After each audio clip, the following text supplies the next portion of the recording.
Hello everyone, welcome back. In today's video, we got another news and rumor video to discuss. We got a couple of things to discuss, including a signing, some injury updates, some waiver updates, and some trade rumors involving the Hurricanes, the Anaheim Ducks, the Vancouver Canucks, and the Seattle Kraken. With all that coming up right now.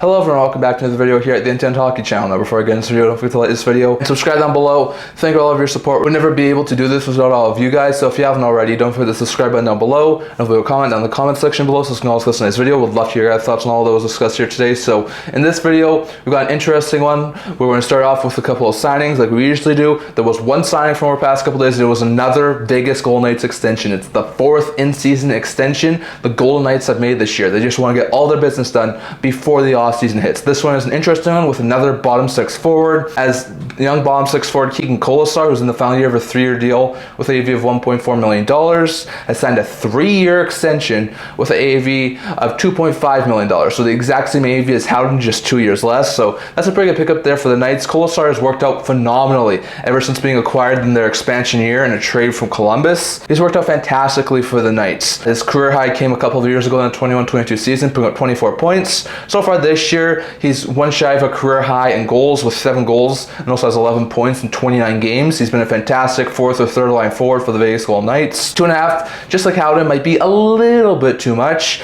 given what he brings and how good of a player he is. I would think maybe somewhere closer to 1.5, maybe a little bit under 2 would have been a little bit more better. But Kolesar is a fantastic player. He's been really good bottom six forward, and to keep him for the next 3 years at $2.5 million is not overly bad, especially with the cap going up. So all in all, pretty good sign there for the Knights. They keep Kolesar, just like they kept Howden earlier, McNabb, Theodore. Like, they've made a lot of signings this season already in season. So pretty good move there for the Knights as they keep one of their bottom six forwards for the next 3 years at a reasonable cap hit. So interesting note there. But it was the only sign we saw from our past couple of days. Next, we're going to go to a couple of injury updates. When it comes to New York Islanders, all three of Matthew Barzal, Anthony Duclair, and Pelech have started to skate. Pelech and Duclair in regular jerseys, Barzal in a non-contact jersey, and all have been upgraded to now being day-to-day. So all those guys have missed, I think, at least over a month with their respective injuries, and they're now all day-to-day and could return in the very near future, as early as this weekend. So it's a really good pickup there for the Islanders, as they could be getting any one of Barzal, Duclair, or Pelech back in the very near future. For the Carolina Hurricanes, Jack Drury will undergo hand surgery and is out indefinitely. That's a horrible blow there for the Hurricanes. Drury's been a solid third, fourth line center. He's one of the younger players on that Carolina Hurricanes team, so to lose him for any significant period of time is bad. There's still no definitive timetable, so there's a very likely chance it might only be a couple of weeks, but there's a very likely chance it could be a month or two, so that's a bad blow there for the Hurricanes.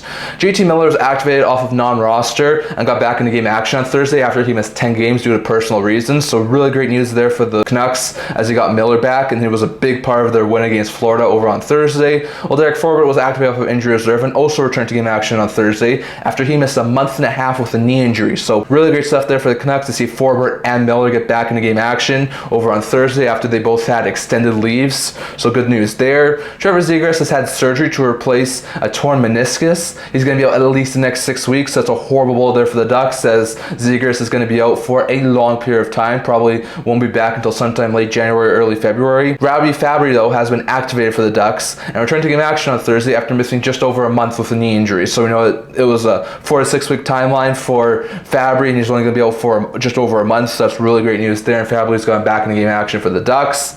Rowan Josi missed Thursday's game with a lower body injury and is out day-to-day, so it's a horrible blow there for the Predators to lose their top defenseman for at least one game, maybe a little bit more, so we'll have to wait and see on that. Jake McCabe was activated and returned to game action on Thursday after he missed 2 weeks with a wrist injury, so great news to see one of the top 4 defensemen in Toronto wind up coming back and getting back into game action. Well, David Kampf is not close to returning from his lower body injury and will still be out at least a couple of weeks. And Anthony Stolarz left Thursday's game with lower body injury for the Leafs and didn't return and is currently day-to-day. So that's a horrible blow there for the Leafs, as Stolarz may miss the next couple of games for Toronto. Victor Hedman missed Thursday's game with a lower body injury and is out day-to-day. So it's a horrible blow there for the Bolts as they lose their captain and their top defenseman for the next couple of days. Connor Ingram in Utah has started to practice but still isn't fit to play at this point this week with his upper body injury, so he'll probably be out at least 1 more week, which means he'll probably be out until after the holiday break. So interesting note there, but Ingram's still going to be out for the next little while. Well, Robert Rituzo was out day-to-day with a lower body injury and won't play in at least Utah's next 2 games. So that's a horrible blow there for Bortuzzo, as he's going to be out for the next little while. Matt Zuccarello and Jonas Brodin have started to skate, but there's still no timetable for their return, although there is some speculation that could return as early as this weekend, so that could be a really good big boost there for the Wild. Well, Jacob Middleton was placed on long-term injury reserve after suffering a hand injury in the Wild's most recent games, so good to see that Zuccarello and Brodin are nearing returns and could return in the very near future, as those are big pieces, but bad news to see Middleton go down with an injury, and he's going to miss at least the next 10 games or 24 days, so bad stuff there for the Wild. Alec Martinez was placed on injury reserve with a neck injury, so we know that he suffered an injury last weekend, and he's been injured and missed the last couple of games, so not too surprising he was placed in IR, and hopefully he'll get back in the not too distant future. Dan Vladar is out day-to-day with a lower body injury for the Flames, so the Flames may have to go without Vladar over the next couple of games as he's dealing with an injury. Sam Lafferty practiced in a regular jersey and may return from his lower body injury on the weekend, so that could be a really good boost there for the Sabres to get a bottom 6 forward back. And Cam Talbot re-aggravated his injury after his return on Thursday, and he's going to be out with a lower body injury and will miss at least Saturday's game, so it's a bad blow there for the Red Wings, as they're going to have their starting level goaltender back out due to the same injury that kept them out for a couple of weeks beforehand. So some interesting injury updates there. Good to see guys like Zuccarello, Fabbri, Miller, and McCabe all get back into game action. They didn't look too bad in their returns, but bad news to see guys like Drury, Zegras, Hedman, and Middleton all go down with injuries, and hopefully they're not going to be out for an overly long period of time, but those are some bad injury updates. Next, going over to a couple of waiver updates. When we last talked, we saw 3 players we placed on waivers over on Wednesday. That was Dakota Mermis and Alex Nylander in Toronto, and Valtteri Pulli in San Jose for the purpose of contract termination. Well, no surprise there. We don't usually see players who are on unconditional waivers for the purpose of contract termination be claimed, and we didn't. Pulli wound up clearing, so he's now a UFA. He can go sign wherever he wants. My guess would be he probably will sign back over in Europe. Alex Nylander surprisingly did wind up clearing, so good news there for the Leafs as they were able to keep Nylander. But the Dakota Mermis, who have been spending the entire season on injury reserve due to a season opening injury, was claimed. That's a little bit of a surprise. I did not expect him to be claimed. He was claimed by Utah, so we know Utah has some blue line injuries so far this year. They could use a serviceable guy who can be a 6th, 7th defenseman. Mermis has been a call-up option over the past couple of years, I think, in Minnesota, so I think that could be a really good pickup there for Utah. So Utah claims Mermis, while the other 2 wind up clearing. Then we saw on Thursday Travis Dermott and Henry Nikkanen be placed on waivers. Dermott for the purpose of reassignment to the AHL, Nikkanen for the purpose of contract termination, so another prospect that didn't see a fit with his current organization. So the Jets and Nikkanen were going to part ways. Dermott was placed on waivers for the purpose of being demoted. And not too surprising, Nikkanen, who was on conditional waivers, did clear, so Nikkanen is now UFA. Once again, probably will go over to Europe, so we're going to have to wait and see on that, but Nikkanen is no longer a member of the Jets organization.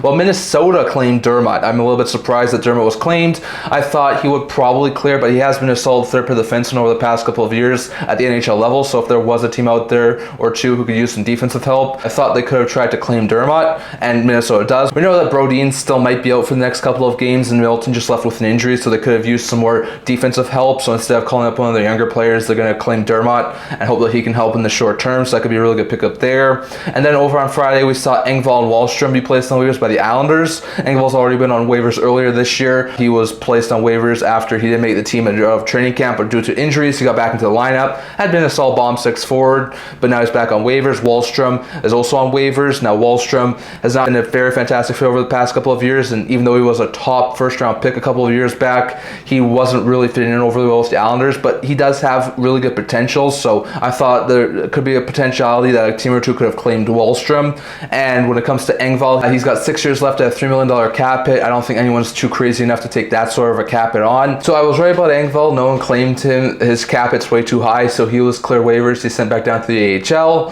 While when it comes to Wahlstrom, he was indeed claimed. The Boston Bruins claimed him, so we know the Bruins could definitely use some more youth into that team, and Wahlstrom could be a solid third line forward there for the Bruins, so that could be an interesting pickup there. So those are all the waiver updates from the past couple of days. Pierre Engvall, Alex Nylander, both cleared waivers and were sent down to the AHL affiliates.